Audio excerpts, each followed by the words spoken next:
You will hear a conversation between an assistant at a health club and a man who wants to join the club. First, you have some time to look at questions 1 to 5.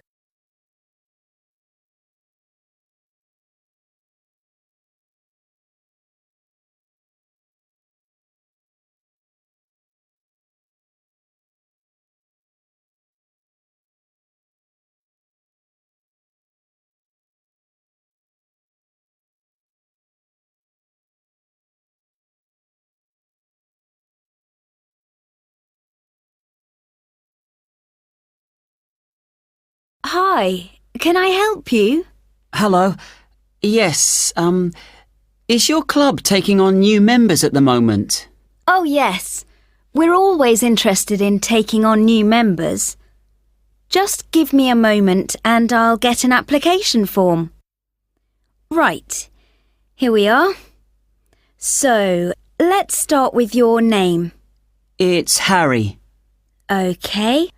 And your surname? It's Simons. Is that like Simon with an S? No, it's Symonds.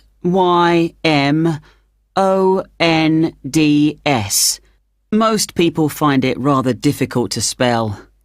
I see. It has a silent D.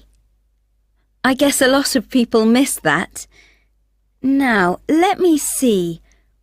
Can you tell me when you were born? Yes, certainly. The 11th of December. Thanks. And the year? 1996. OK, good. Now, are you thinking of becoming a full-time member? Probably not. What kind of memberships do you have? Well, we also have off-peak membership, which is between 9 and 12 in the morning and 2 and 5 in the afternoon. And then we do have a weekend membership. So a weekend membership is just Saturday and Sunday? Yes, that's right. OK. Well, that's not going to work for me. It looks like I'll have to be full-time. I'm afraid off-peak membership won't do, as I'm not free at those times, and I don't just want to be restricted to weekends. OK, I'll make a note of that. Right, we have several facilities at the club, including a gym, a swimming pool, tennis and squash courts. What activities are you planning on doing? Well, do you have badminton? Yes, we do. And table tennis? I'm afraid not. Well, not at the moment, anyway. Oh, OK. Well, I'm also very keen on swimming, so I'm glad you have a pool. I'll certainly be doing a lot of that. OK, I've got that. Will you be using the gym? No, I'm not interested in that. OK. So just let me work out what the cost will be. Yes, that comes to £450 for the year. You can choose to pay annually for the full year or monthly. It's up to you. Oh, I'd prefer to pay regularly in small amounts, rather than have a large amount to pay in one go, if that's OK. Sure, that's fine. Right, I've got the most important details for now. Before you hear the rest of the conversation, you will have some time to look at the questions 6 to 10.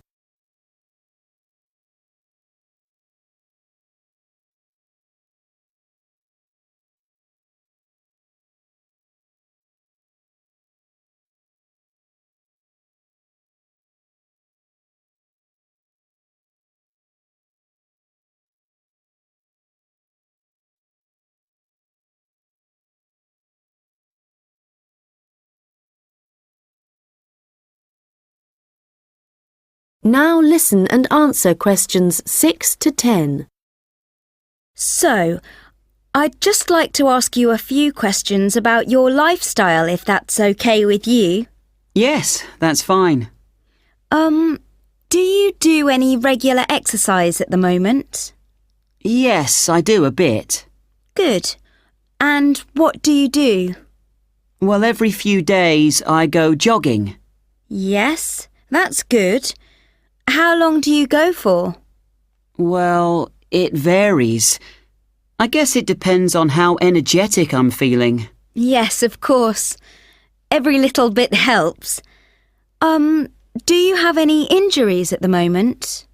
Well, I did break a bone in my foot playing football a long time ago, but that's all healed up now.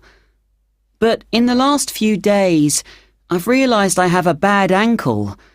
I think I must have injured it last week, and it's a bit sore now. But apart from that, I'm fine. Right.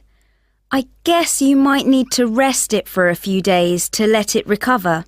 Yes, I will. So, let me just ask you what you want to achieve by joining the club. Do you have any targets or goals? Well, I suppose my main aim is to build up my fitness level. Is that the kind of thing you mean? Yes, that's fine. All the activities you're going to be doing should certainly help you with that. OK. And could you tell me what you do for a living?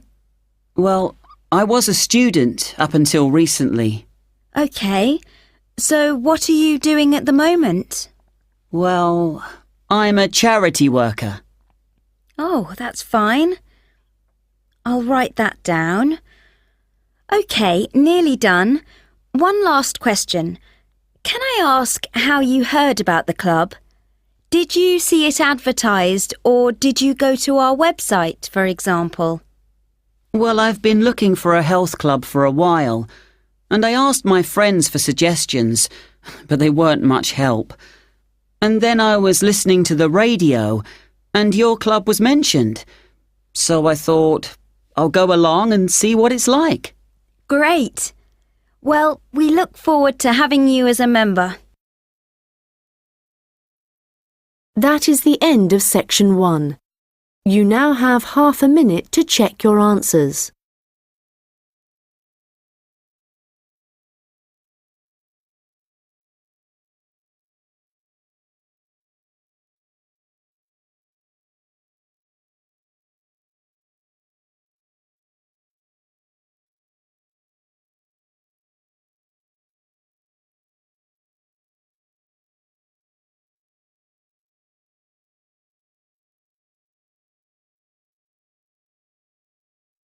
Now turn to section 2. You will hear a hotel manager talking to her staff about the arrangements for an event to be held at the weekend.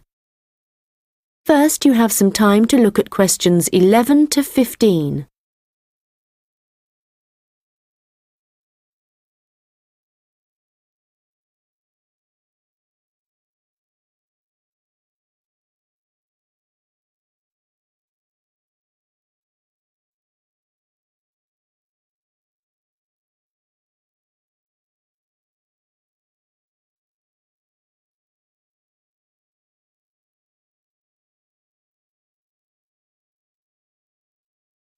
Good morning, everyone.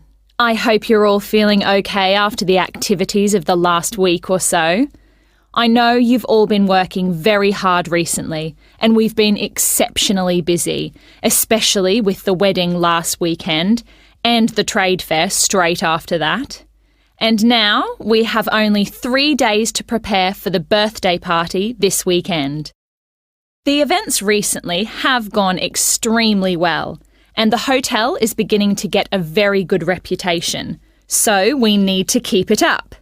At the moment, we don't have exact numbers of guests, and though we usually only cater for groups of less than 50, we will have quite a few more than that.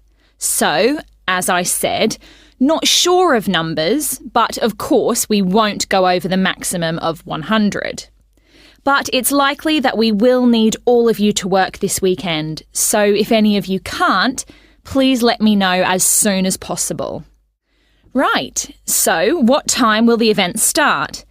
Well, the invitation says guests should arrive between 7:30 and 7:45, but our experience is that there are always a few who like to arrive early, so we'll expect the first people at 7:15. As the numbers are quite large, this will certainly be the case. Food will be served at around 8:30, and then, depending on how long the meal takes, the entertainment will start about 2 hours later. Now, for this, we were expecting a live band for the occasion, which is always fun. But apparently this has been cancelled due to illness. So, the hosts know someone who is a comedian who will be replacing the band. We had hoped that the resident magician who worked here through the summer would be able to help out, but they weren't keen on that idea. Before you hear the rest of the conversation, you will have some time to look at the questions 16 to 20.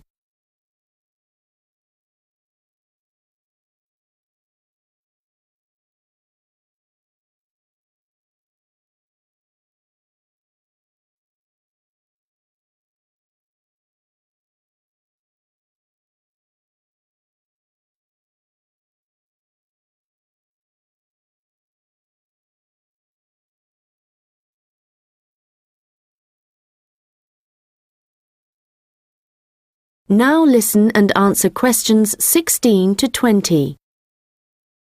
So, I'd just like to go through who's doing what when the guests arrive, and I think we'll make a few changes from the last party held here.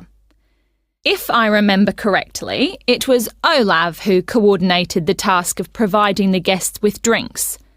Or was it Ahmed? I'm not sure. But Gary asked to do it this time, so that will be his job. There's been no decision yet on what the drinks are going to be, but I hope they decide soon in case we need to order something special. Now, for receiving the guests' coats and hats, it's important we have someone experienced doing this, as we don't want guests losing their belongings. And Monica, last time this was your responsibility. Susan, I know you wanted to do this, but as the numbers are quite high for this event, I won't make a change here. Right. Now, last time there was some confusion as to where guests were supposed to go once they had deposited their things, and we had guests roaming around the whole hotel. So, Ahmed and Olav, I believe you discussed the problems with Susan and thought she would be good at guiding guests after they had arrived. And I'm fine with that. Right, and now for some general instructions. Once the guests have arrived, they will be in and around the lounge area, and then at around 8:30, we need to get them to move to the restaurant for their meal. This often proves difficult and can take a long time, so I will ring a bell so that everyone knows it's time to eat.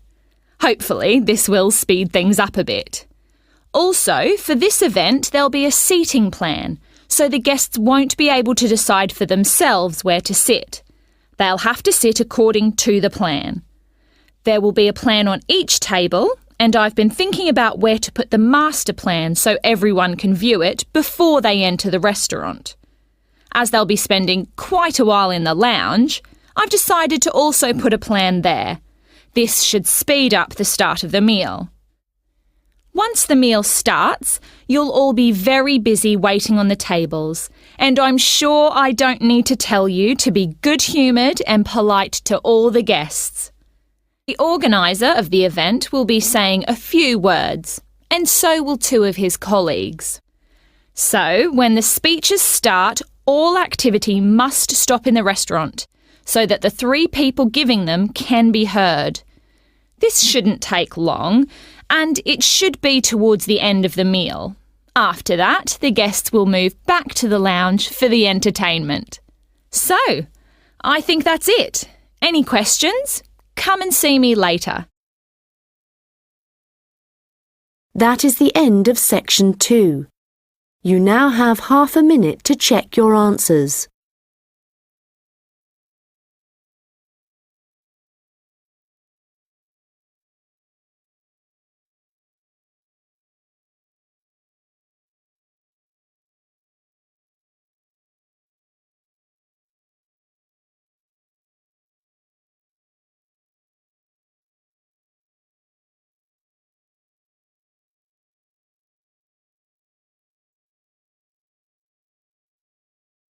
Now turn to section 3. You will hear two students discussing an assignment. First, you have some time to look at questions 21 to 25.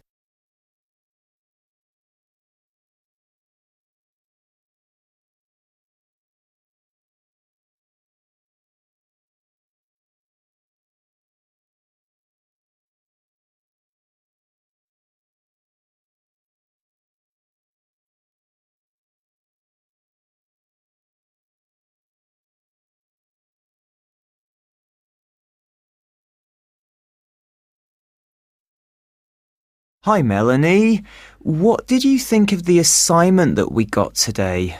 It looks interesting, doesn't it? Yes, Ellen.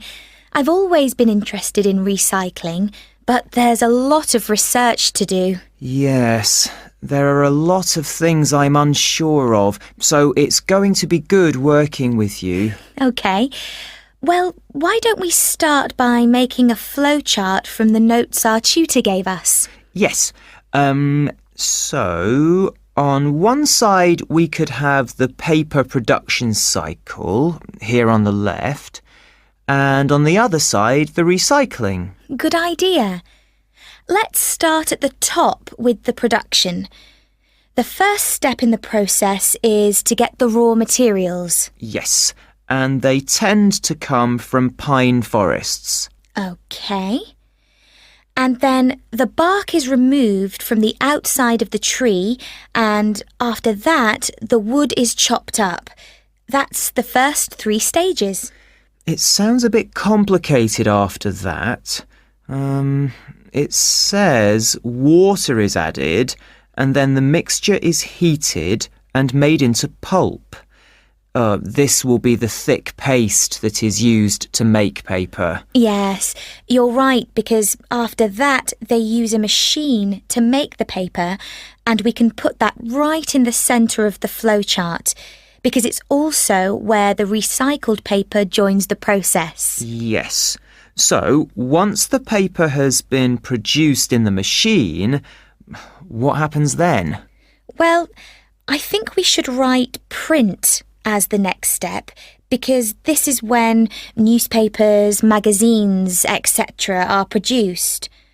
And we could also add that they have to be distributed to stores and people's homes. Right. Then the recycling bit starts.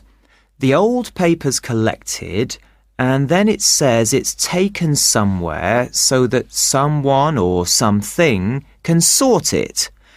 I imagine there are different kinds of paper, or things like paper clips that need to be removed. Yes. Let's have a step after that. Now, how did our tutor say they do this? Oh yes, it involves chemicals. So, how is your chemistry? Well, not very good, I'm afraid. But this is how they remove ink, so this is definitely going to need a bit of research. Right.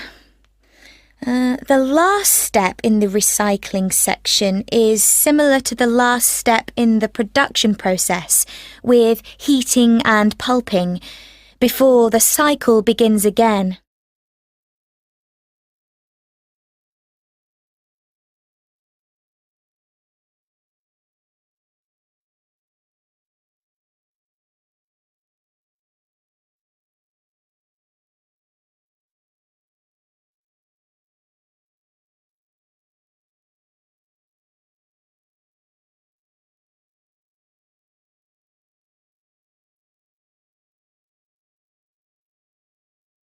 Now listen and answer questions 26 to 30. So, I think going through the processes helped. Now we need to decide how we're going to do this assignment. Yes. I guess what we need to do is take the processes and divide them up between us.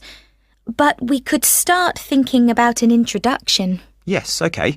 Well, I can start doing that. I think I have enough to go on already. Good. And there are a few areas where we need a lot more information. I think I'll start with something easy. Let's say the paper collection.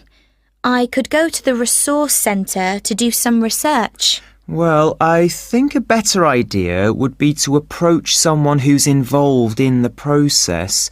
What about contacting the council? Oh, good idea.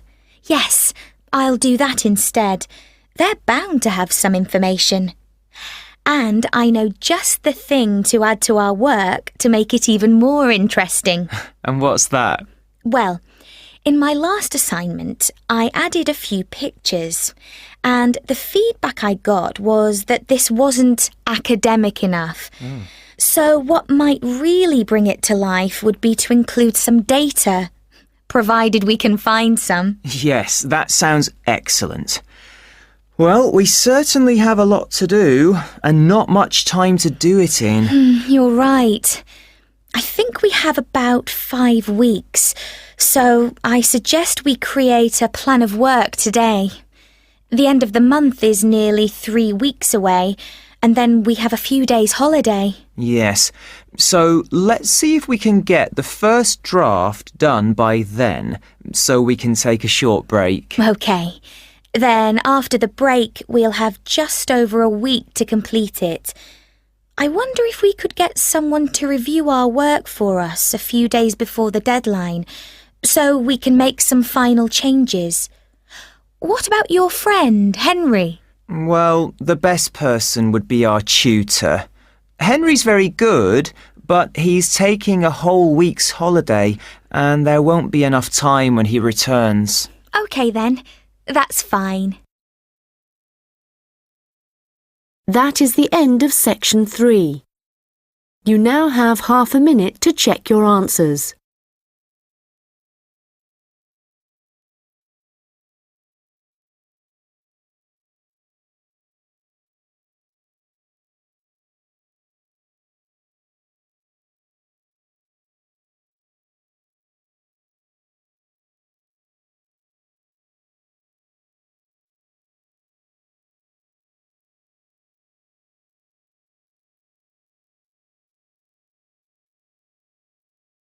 Now turn to section 4.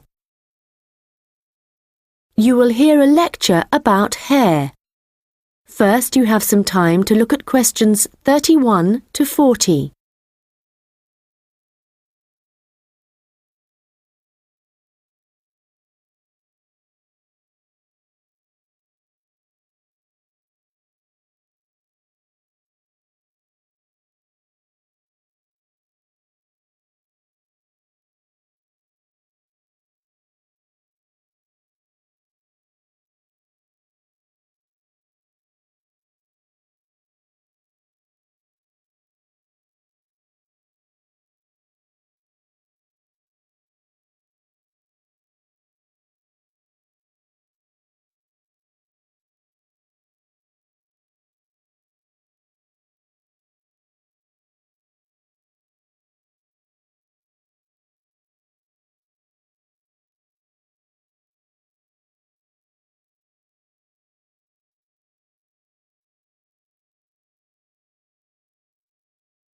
Now listen carefully and answer questions 31 to 40.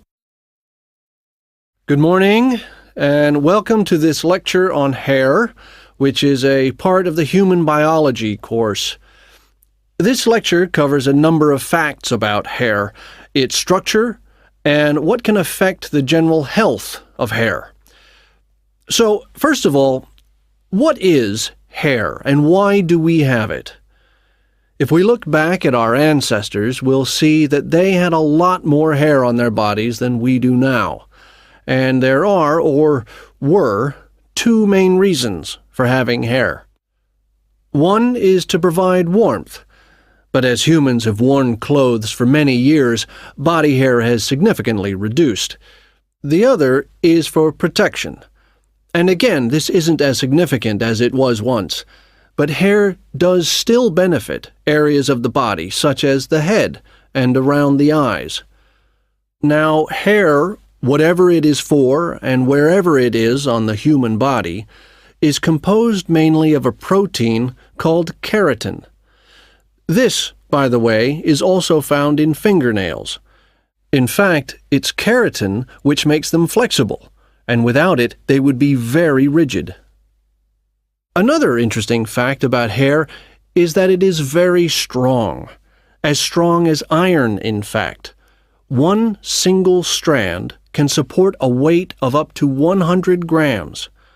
This may not sound all that much, but a full head of hair can support up to 12 tons, which is the equivalent of a couple of elephants, which is simply amazing, though I advise you not to put this to the test. Humans lose up to 100 strands of hair a day, but we do have quite a lot of hair to start with. There's some variation depending on hair color, but for an average adult, the strand count is 100,000, so losing 100 a day is not too bad. Although this is the average, people with red hair have around 80,000 strands, black or brown hair 100,000, and blondes have about 120,000. So, hair used to be important for the reasons I mentioned earlier, but nowadays I'd say the main importance of hair is the fact that it is big business. Apart from the money involved in hair cutting, shaving, trimming, etc., a fortune is spent just on hair products. In the UK alone, consumers spend over £5 billion each year on these.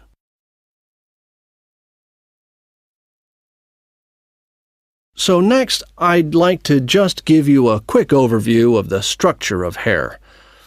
As you can see, along the length of the hair, there are three main parts, called the bulb, the root, and the shaft. A single hair is fixed at one end below the skin in the bulb. The bulb acts rather like a cap. It encloses the end of the hair in the head. The next part of the hair is the root, and this is the part of the hair which lies just beneath the skin, and, in terms of hair production, is the most important. This can be considered the control center for each strand of hair, and is where the glands are found. These produce oil, which flows along the length of the hair, and the health of the root determines the overall health of the strand of hair. The last part is the shaft, and this is the hair which is above the skin, and is, of course, what we can see. Fortunately, this is not active, and I say fortunately because otherwise it would be very painful to have your hair cut. And finally, I'd just like to go over a few factors that impact on the overall health of hair. Like every other part of the body, our diet, that is, what we eat, is extremely important to the condition of our hair. But whereas a change in your diet to, for example, eating unhealthy foods will soon be noticeable in your skin, changes to your hair will take a lot longer. A change in diet today could take several months to have an effect on your hair. And so, what is the key to healthy hair? Well, eating a balanced diet is the most important thing. There are a number of vitamins that are vital for good hair health. The main ones being vitamins C, D, and E. And in a balanced diet, all these vitamins should be readily available. If you need a boost of vitamin C, for example, one of the best things to eat are blueberries. For vitamin D, the best examples are fish, mushrooms, and eggs. And for vitamin E, nuts and seeds. Right, so let's go on to what it